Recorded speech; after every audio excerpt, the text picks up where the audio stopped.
Have you ever clicked a link you shouldn't have? Attackers don't just stop there. What are you doing to get prepared? Welcome to Set Talks, a podcast brought to you by Secure Edge Technologies, a show that explores cybersecurity and tells you how to identify cyber threats before they happen. Whether you're a seasoned pro or just starting to build your digital defenses, fear not, you are in the right place. We're breaking down complex threats and equipping you with the knowledge to fight back. Thanks for joining in. I'm your host for today, and I go by the name Show Me Oluwakorede. And I'm joined here with Okorocha Fivo and Adigun Moyes. Yeah, on today's episode of podcast, we'll be talking about cyberbullying. So cyberbullying is a growing problem, especially with everyone being so connected online these days. But before we jump in, let's define it for our listeners. Favor, what exactly is cyberbullying? What can you say cyberbullying is to you? Okay, let me start by uh, acknowledging our listeners and thank you for bringing me on. And this is a very interesting topic. Yeah, So right. you see, sure, yeah, cyberbullying is using electronic communication to bully someone. Now, what exactly do I mean by everything I just said? So it typically involves you sending messages uh, that have intimidating or threatening nature. So when you send messages or you any form of electronic communication that is intended to intimidate or threaten someone, it can be considered as cyberbullying. And these things are very, very rampant. And it can happen on social media, your messaging apps, and surprisingly, gaming platforms too. Because I have a friend that is into gaming, and it always talks about this section where you can chat with those you are playing with. So these things can happen in the most surprising places, and really anywhere online it can take place. So yeah, that's just what cyberbullying is. Yeah, exactly. Cyberbullying is very rampant in today's world. So, Moise, do you think cyberbullying is such a big issue compared to the traditional bullying? Traditional bullying in the sense whereby people maybe bullying now physically, they are with people physically, and then you don't usually have to be texting or sending messages on social platforms or anything. So, traditional bullying, I which do I you? I like that. I just my mind just went back to a particular period in time in school. You know, when there's this saying where they say, they want table your matter. You know, when you hear things like that, you know they're about to deal with someone and deal with someone in the sense that they're about to bully such a person. So I just had like a flashback to a certain Right. type Yeah, the traditional of bullying. Yeah. traditional bullying. But people have gone wild now. As the generations grow, everything also goes up with it. Now they don't do that like that way. Now it's cyberbullying because everybody's 24/7 on the internet. So, Muiz, what can you say about the cyberbullying, the traditional and yeah, cyberbullying? Thank you for having me on the show already. Yeah. There are a few reasons. One is anonymous. Bullies can hide behind usernames and avatars, making them feel untouchable. Two, the second one is 24/7. Victims can't escape it, even in their own homes. It's constant harassment. Oh wow, that's a very great point. Even in their homes. Imagine being in your house on your bed, maybe you just had lunch or you're doing something, and then somebody online is just coming to harass or threaten you on social media. I can imagine how you feel. That's a very great point. And the effects can be very devastating. Cyberbullying can lead to depression, anxiety, and even suicide. Imagine bullying someone that you cannot see or you don't even know from anywhere. Imagine the kind of hurt that the person will feel wherever the person is. Can you imagine it? And yeah, just like what's happening now, right now on Twitter, with the situation between Davido and Whiskey. You saw the video Whiskey posted, right? Oh yeah, of course. He was trying to bully him, but Yeah. then I thought they really a great point you gave there, boys. Okay, now that we've established how serious the issue of cyberbullying can be, Let's talk about what we can do about it. Favor, what advice would you give anyone or someone who is being cyberbullied? Okay. Thank you very much, Kurede. And that's a very, very important question to ask because you find yourself in such a situation and then you just be left there on your own without knowing what to do first. So what I would advise anybody that is listening that has been faced with any form of cyberbullying, the first step I would advise them to take is not to engage the cyberbully, the bully. Let me just put it that way because they are all bullies. Don't engage the bully. Don't give them any reason to continue what it is that they are doing. Just ignore them.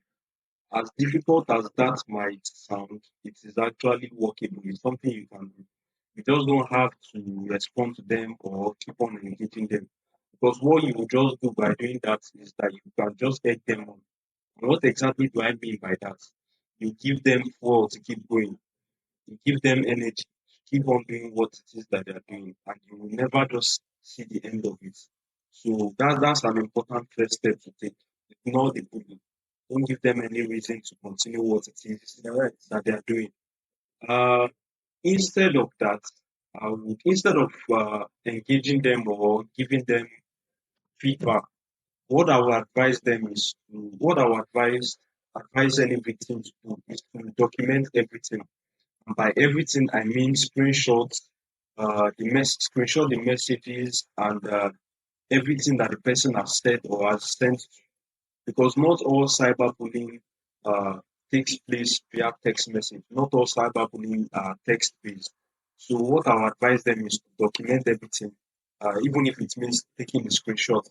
And that reminds me of this popular saying that says, if you don't get evidence, you go just dey explain tire. If evidence no dey. So if you are in that situation and you don't have anything to back your claim, you might just be left there explaining yourself without any evidence. So yeah, one other step I would advise any victim of cyberbullying to take is and this goes especially for our young listeners, young adults and our adolescents, is to inform a trusted adult, someone that is much more older than you.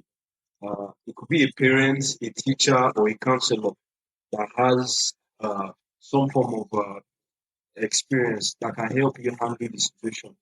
And if you can tick all these check boxes that I just mentioned, you should be fine. And things should not escalate more than they already have. So yeah, those are just a few things I will advise any victim of cyberbullying to do. Yeah, absolutely, Favor. You're right. Because having having a proof just shows that you are you are saying the truth, and of course people can or you can take it up anywhere, take it anywhere, you want the court, and they back you up because you find out that these days even all of these uh, bullies in your world, bullies, they tend to have multiple social media accounts. Yes, yes, They change profile pictures, use different yes. people's They hide. pictures. They Yeah, they hide hide behind. behind. Uh, what there's this word behind avatars. Yeah, I Yeah, think as Louise explained, they hide behind weird names, weird usernames, and weird pictures, so you won't easily identify them. So it's just and sure, yeah, of course, if proper steps are taken, they think they cannot be located, but of course they can be. The proper steps are taken. So yes, I would say in favor. Do you think in Nigeria, as a victim of cyberbullying, that there's a body of organization you can take or report all of these cases of cyberbullying to, and then they will take seriously? okay. Thank Because you some very people might just not know okay. the next step. Because I see that some people maybe when they are faced with this situation or challenges, they maybe just cry out on their beds or they really don't, or they are very sad. Some people depressed, and then some people commit suicide. But Mm. I'm sure if they understand steps to take just after they are being cyberbullied, they will be able to handle the situation correctly. Please, can you answer the question? Yeah, that's an interesting question. But let me just clarify something. You mentioned that as a victim of cyberbullying, well, I've not been bullied, though I'm not a victim of cyberbullying. But that's not just that's not to disrespect any victim of cyberbullying as it is.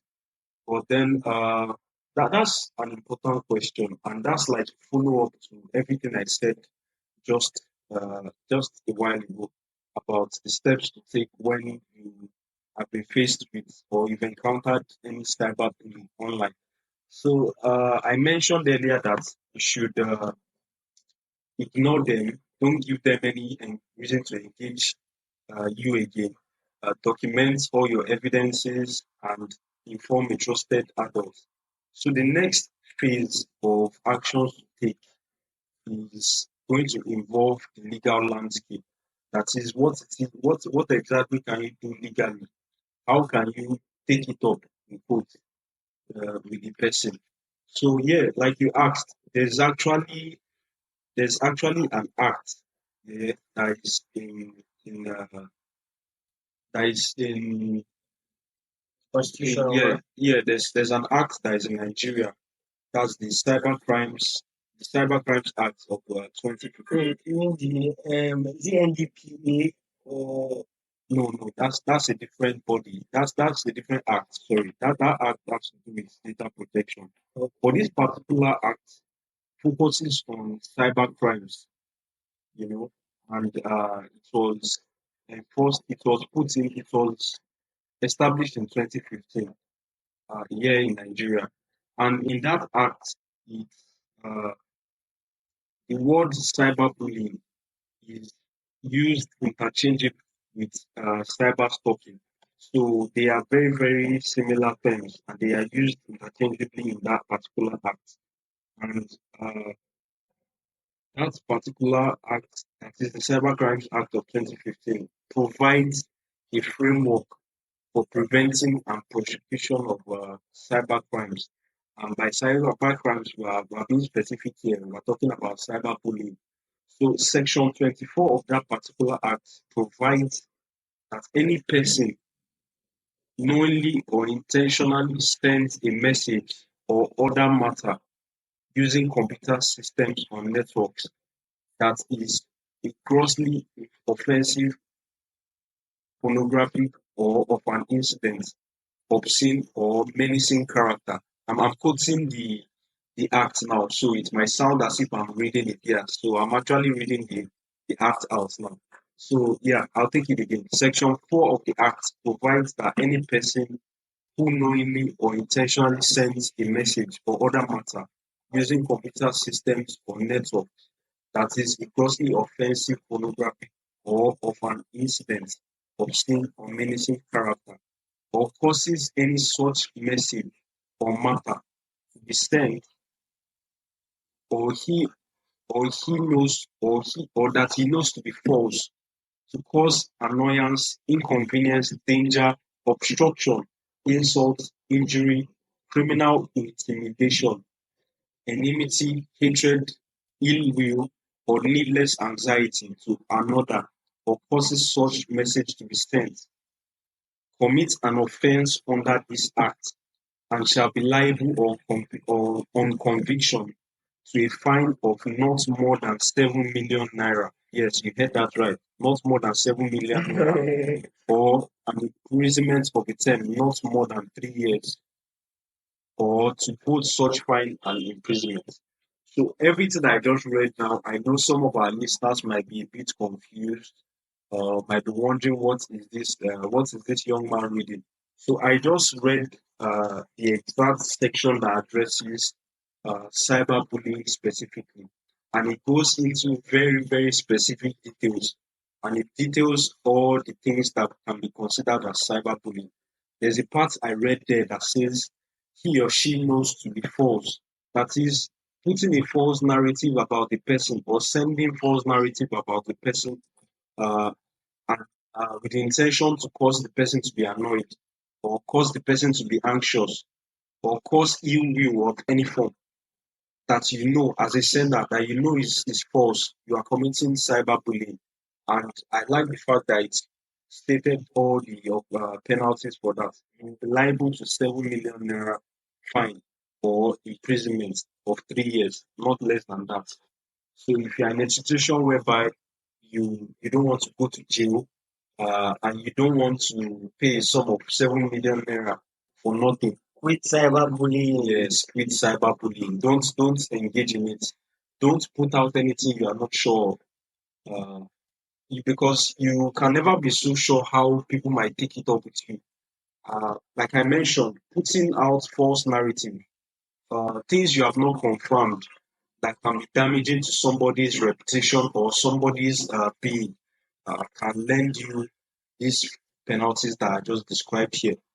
You know, so uh, yeah, so that's just section 24 of that act. That's just what it addresses. You know, uh, Okay, so Muiz, what about the role of bystanders? What can they do to stop cyberbullying?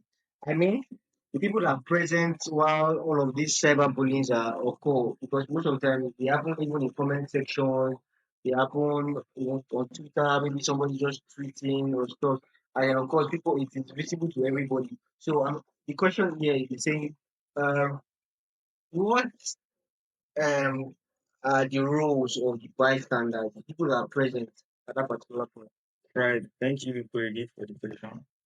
Yeah, to our listeners who don't understand the meaning of bystander, bystanders have a lot of power. If you see someone being cyberbullied, you should speak up because being when somebody is cyber when someone is being bullied online, it can lead to depression. Like um this term that we use in Nigeria, so it's okay, you have to like speak up for yourself because if you don't speak up for yourself, nobody will speak up for you. Then you should also like report it to the platform or directly to the person being targeted. And you can also show your support for the victim. Great advice, Moise. Remember, silence is compliance. By speaking up, you can make a difference. Has anyone been bullied here? I think one been bullied Moise, I been bullied. at all, Cyberbullying, I mean. I've not had any experience Oh, or encountered any cyberbullying yet. so you're saying when you're on the social media, you're treading carefully. I said yet because the future is still there. Anything can happen, but it's just important for me to know that there are things that I can do when I encounter such or experience such. But no, to answer your question, no, I've not been bullied. How about you? I know I've been to the really complain. I don't know. I should not say I have been bullied before, but I would not call it bullying because it was not persistent. In that case, what happened? I think it was Twitter. Maybe I tweeted something or I replied, and then somebody tried to get to me. And then the next thing, you go and post my picture, take my picture from my media, and then you post it on social media to do what? What's your game? But luckily for me, I didn't say anything about it because I knew where I was going to. I was, of course, he was looking for bands and drugs and all of that. Trust me, I didn't have that time for. I didn't have time for that. And I also like think I feel like some people like try to bully you online just to, like gain a lot of followers or engagement. So that's why It can also lead to low self-esteem. People that are not used to things like this, and then when they are targeted or it comes or goes to them, and you find out that some people now they are sad and they once even to speak up at some particular point where they are even supposed to speak up, they just end up, what's the need of it? Let me just keep it so that nobody enters me, nobody says anything to me again. So anyways, thank you very much for joining us on this episode of our set talk on cyberbullying. If you or someone has been cyberbullied, yeah, you can feel free to share or like uh, this podcast episode. Share to your friends if you know anybody that has been a victim of cyberbullying, so they can know they can get the information you have just gained. Thank you very much once again. See you on our next episode of Set Talks. Bye for now.